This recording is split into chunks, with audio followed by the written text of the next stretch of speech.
আজকের ভিডিওতে আমরা জানব নতুন নিয়ম অনুযায়ী ভারতীয় ট্যুরিস্ট ভিসা করতে কী কী কাগজপত্র লাগবে এই বিষয়টি নিয়ে একেবারে বিস্তারিত। পূর্বে ট্যুরিস্ট ভিসা করতে যে সমস্ত কাগজপত্র লাগতো সেখানে কিছু পরিবর্তন এসেছে। গুরুত্বপূর্ণ অনেক পয়েন্টেই পরিবর্তন এসেছে, যেগুলো জানা খুবই জরুরি। অন্যথায় যদি আপনারা আগের নিয়মেই এই কাগজপত্রগুলো জমা দিতে চান তাহলে কিন্তু ধরা খাবেন বা ভারতীয় ভিসা আবেদন বাতিল হবে, ভিসা পাবেন না।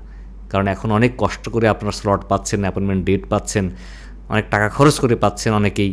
তারপরে যদি আপনি সামান্য ভুলে এই আবেদনপত্র বাতিল হয় সেটা হবে খুবই দুঃখজনক।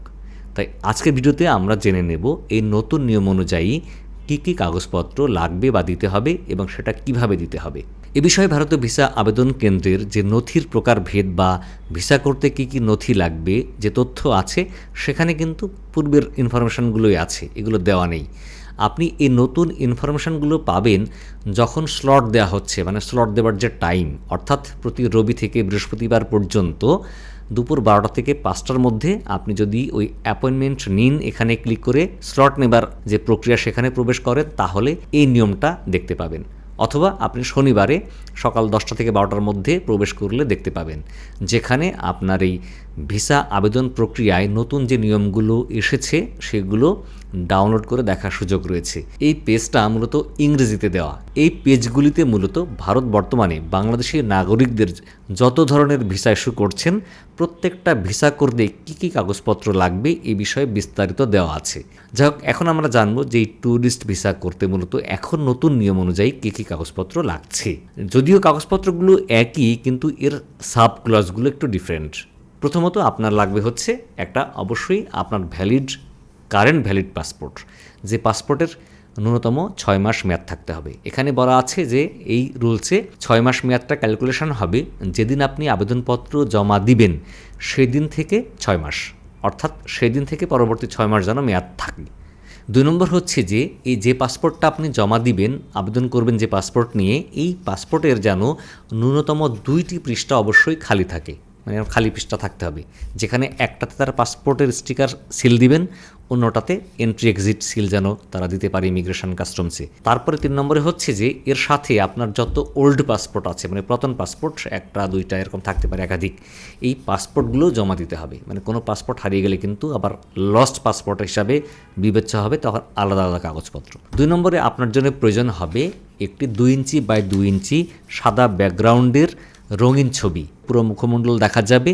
ছবিটা যেন আবার 3 মাসের বেশি পুরাতন না হয়, এটা খেয়াল রাখতে হবে। 4 নম্বরে আপনার জন্য প্রয়োজন হবে আপনার এনআইডি কার্ড বা জাতীয় পরিচয়পত্র, যেটাকে আমরা ভোটার আইডি কার্ড বলি। আর যদি আপনার এনআইডি কার্ড না থাকে তাহলে অনলাইন থেকে নেওয়া জন্ম সনদের কপি অবশ্যই জমা দিতে হবে। 5 নম্বর হচ্ছে যে আপনার আবাসিক অবস্থান প্রমাণের জন্যে আপনার বাসার যে কোনো ইউটিলিটি বিলের কপি। এই ইউটিলিটি বিল হতে পারে বিদ্যুৎ বিল, গ্যাস বিল, পানির বিল কিংবা টেলিফোন বিল।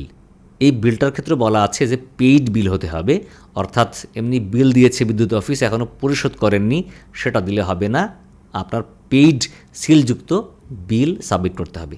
এবং এই বিল যেন 6 মাসের বেশি পুরাতন না হয়, অর্থাৎ আপনি যদি আগস্ট মাসে জমা দেন তাহলে প্রিভিয়াস 6 মান্থসের মধ্যেই কোনো নিয়ে একটা বিল আপনার জমা দিতে হবে। অনেকেই বলেন যে ভাই আমার বাসায় তো প্রিপেইড মিটারের বিল, তাহলে আপনি যে প্রিপেইড মিটার আছে এই মিটার কার্ডের বোথ সাইডের ফটোকপি দিবেন। একই সাথে আপনার এই কার্ডটা যখন নেওয়া হয়েছিল যে বিদ্যুৎ অফিস থেকে আপনি নিয়েছেন, ওই বিদ্যুৎ অফিসে কিন্তু আপনার নামে একটা অ্যাকাউন্ট খোলা আছে, কিংবা আপনি যদি ভাড়া থাকেন বাসায় তাহলে ওই ভাড়াটিয়ার নামে একটা অ্যাকাউন্ট খোলা আছে, সেই অ্যাকাউন্টের প্রোফাইলের একটা প্রিন্ট কপি দিবেন, যেখানে ওই ঠিকানার ডিটেলস দেওয়া থাকে।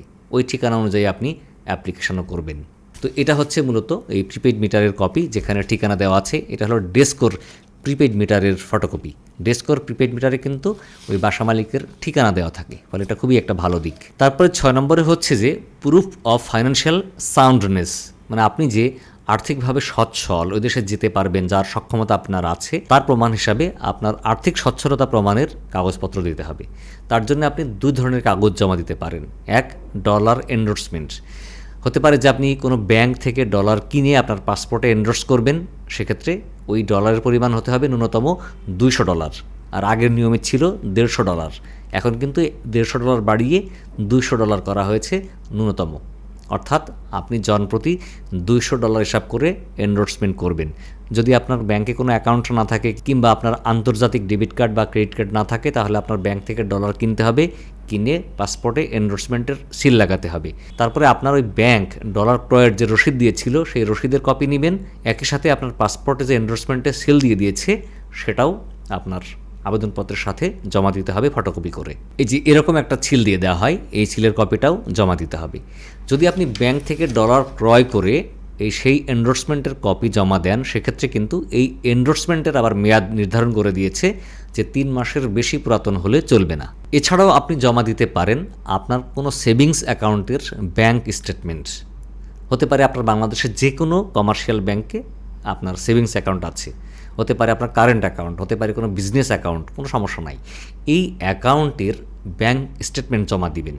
এখানে একটা পরিবর্তন এসেছে, যেমন পূর্বের নিয়মে ছিল লাস্ট 3 মান্থস ব্যাংক স্টেটমেন্ট, আর নতুন নিয়মে বলা হচ্ছে যে লাস্ট 6 মান্থস ব্যাংক স্টেটমেন্ট দিতে হবে, 6 মাসের আর কি। তো এই 6 মাসের যে ব্যাংক স্টেটমেন্ট দিবেন, এখানে যেন নিয়মিত লেনদেন হয়, রেগুলার ট্রানজ্যাকশান হতে হবে, আপনি জমা দিয়েছেন উঠিয়েছেন এরকম ট্রানজ্যাকশান। আবার এই 6 মাসে যে ব্যাংক স্টেটমেন্টটা দিবেন, এটা কিন্তু স্টেটমেন্ট হলে চলবে না, অর্থাৎ আপনি অনলাইন থেকে ডাউনলোড করে প্রিন্ট দিয়ে নিলেন, নো, আপনাকে এটা ব্যাংক থেকে কালেক্ট করতে হবে এবং ব্যাংকের প্যাডে প্রিন্ট হতে হবে, ওখানে ব্যাংক কর্তৃপক্ষের গোল সিল এবং স্বাক্ষর থাকতে হবে। আপনার আর্থিক সচ্ছলতা প্রমাণের আরেকটি মাধ্যম হচ্ছে যে আপনার যদি কোনো ব্যাংকের আন্তর্জাতিক ক্রেডিট কার্ড বা ডেবিট কার্ড থাকে, তাহলে ওই কার্ডে ডলার এনডোর্সমেন্ট করতে হবে। এছাড়াও আপনার ট্রাভেল কার্ড থাকতে পারে, এই ট্রাভেল কার্ডেও আপনি ডলার এনডোর্সমেন্ট করতে পারবেন। এছাড়াও ভারতীয় ভিসা আবেদন কেন্দ্র আছে যেখানে, সেখান থেকে আপনি SBI ট্রাভেল কার্ড কিনতে পারবেন। স্টেট ব্যাংক অফ ইন্ডিয়ার ট্রাভেল কার্ড তারা সেল করে, সেটা কিনেও আপনি সেটাকে ডলার এনডোর্সমেন্ট হিসাবে দেখাতে পারবেন এবং তারাও এনডোর্সমেন্ট সিল দিয়ে দিবে, সেটা কিন্তু ভ্যালিড বা বৈধ হিসেবে প্রমাণিত হবে। তো আপনি যদি এই ইন্টারন্যাশনাল ডেবিট কার্ড বা ক্রেডিট কার্ড বা ট্রাভেল কার্ডে ডলার এনডোর্সমেন্ট করেন, সেক্ষেত্রে অবশ্যই জনপ্রতি মিনিমাম $200 এনডোর্সমেন্ট করতে হবে। আর এক্ষেত্রে আপনার যে কার্ড আছে, ওই কার্ডের মেয়াদ বা পাসপোর্টের মেয়াদ, এর মধ্যে যেটা বেশি সেই অনুযায়ী মেয়াদ সম্বলিত তারা পাসপোর্টে তারা ডলার এনডোর্সমেন্ট সিল দিয়ে দেয়, সেটাই ভ্যালিড হিসাবে গণ্য হবে। এক্ষেত্রে 3 মাসের বাধ্যবাধকতা থাকে না আর কি। তো ফলে এটা আপনার যতদিন মেয়াদ থাকবে ততদিনই আপনি ব্যবহার করতে পারবেন এই ভিসা আবেদনের ক্ষেত্রে। তারপরে 7 নম্বর হচ্ছে যে আপনার প্রফেশনাল প্রুফস, মানে আপনার পেশার প্রমাণপত্র। আর পেশার প্রমাণপত্র হিসাবে আপনাকে জমা দিতে হবে, আপনি যদি সরকারি চাকরি করেন তাহলে জিও বা গভর্নমেন্ট অর্ডার অথবা বহি বাংলাদেশ ছুটির অনুমোদনপত্র। 2 নম্বরে আপনি যদি বেসরকারি চাকরি করেন, ব্যাংকে চাকরি করেন, তাহলে আপনার প্রতিষ্ঠান থেকে নেওয়া NOC বা নো অবজেকশন সার্টিফিকেট। যদিও তারা বলছে যে সার্টিফিকেট অফ এমপ্লয়মেন্ট, তো একই কথা, এই সার্টিফিকেট অফ এমপ্লয়ি হচ্ছে equivalent to NOC no objection certificate, কোনো প্রবলেম নেই। আপনি আপনার প্রতিষ্ঠান থেকে আপনার যে মানব সম্পদ প্রসারণ বিভাগ আছে, মানে হিউম্যান রিসোর্স ডিপার্টমেন্ট থেকে NOC নিয়ে আপনি জমা দিতে পারবেন। খেয়াল রাখতে হবে NOCটা কিন্তু ওই প্রতিষ্ঠানের প্যাডে প্রিন্ট দিতে হবে। তো NOC অনেকে এখন 2 নম্বর করছে, মানে 2 নম্বর NOC জমা দিচ্ছে। তো এরকম প্যাড তো তৈরি করা যায়, কিনতে পাওয়া যায়, নকল তৈরি করা যায়। এই জন্য এটা যেন নকল না, তার প্রমাণ হিসাবে আমি কিন্তু এর সাথে আরও কিছু কাগজ জমা দিই। সেটা হলো যে আমার ID কার্ডের ফটোকপি, বোথ সাইডের ফটোকপি, একই সাথে আমি জমা দিই আমার ভিজিটিং কার্ডের কপি। তো ফলে আমার এটা যে ভ্যালিড 2 নম্বর না, সেটা কিন্তু প্রমাণিত হয়। এছাড়াও যদি আপনি ব্যবসা করেন তাহলে আপনার ট্রেড লাইসেন্সের কপি জমা দিতে হবে। তো এখানে কিন্তু স্পেসিফিকভাবে বলা আছে ট্রেড লাইসেন্সটা ইংরেজিতে হতে হবে। আর যদি ইংরেজিতে না থাকে তাহলে কী হবে, এটাকে ইংরেজিতে ট্রান্সলেট করতে হবে, করে নোটারি করে জমা দিতে হবে, এটা কিন্তু বলা আছে এখানে। হ্যাঁ, তারপর যদি এমন হয় যে আপনি স্টুডেন্ট, তাহলে স্টুডেন্ট ID কার্ডের ফটোকপি জমা দিবেন। যদি আপনি কৃষক হন তাহলে আপনার জমির খতিয়ান বা পর্চার কপি দিবেন। এখানে তারা আরেকটা কথা বলছে যে যারা অবসরে গিয়েছেন, মানে রিটায়ারমেন্ট করেছেন, তারা এই অবসর সংক্রান্ত যে কাগজ আছে, হতে পারে পেনশন বইয়ের ফটোকপি বা আপনি যে আপনার প্রতিষ্ঠান থেকে রিটায়ারমেন্টের পেপারস পেয়েছিলেন সেটার কপি জমা দিতে পারেন। এছাড়াও আপনি অন্যান্য যে পেশায় আছেন, যে কাজ করছেন, সেই পেশা সংক্রান্ত কাগজপত্র জমা দিতে হবে। এখানে কিন্তু আরও বলা হচ্ছে একটা বিশেষ নোট দিয়ে যে এটাই সবসময় চূড়ান্ত কাগজপত্র না, মানে ভারতীয় ভিসা আবেদন কেন্দ্র কর্তৃপক্ষ বা ইন্ডিয়ান এম্বাসি চাইলে যে কোনো সময় তাদের এই নিয়মকানুন পরিবর্তন করতে পারে। তো পরিবর্তিত হলে তখন সেই পরিবর্তিত নিয়ম অনুযায়ী কাগজপত্র জমা দিতে হবে। তো এখন পর্যন্ত এটাই হলো আপডেট। এই কাগজপত্র দিয়ে আপনারা এখন ভারতীয় ট্যুরিস্ট ভিসার জন্য আবেদন করতে পারবেন। আমি পরবর্তীতে নতুন নিয়মে ভারতীয় এন্ট্রি ভিসা, মেডিকেল ভিসা কিংবা অন্যান্য ভিসাগুলো কীভাবে করতে হবে বা কী কী কাগজপত্র জমা দিতে হবে সে বিষয়ে ভিডিও করার চেষ্টা করবো ইনশাল্লাহ। তো বন্ধুরা, আজকে পর্যন্তই। ভিডিওটা ভালো লাগলে শেয়ার করবেন, অন্যকে দেখার সুযোগ করে দিবেন। আমাদের চ্যানেলকে ফলো করে সাবস্ক্রাইব করে পাশে থাকবেন।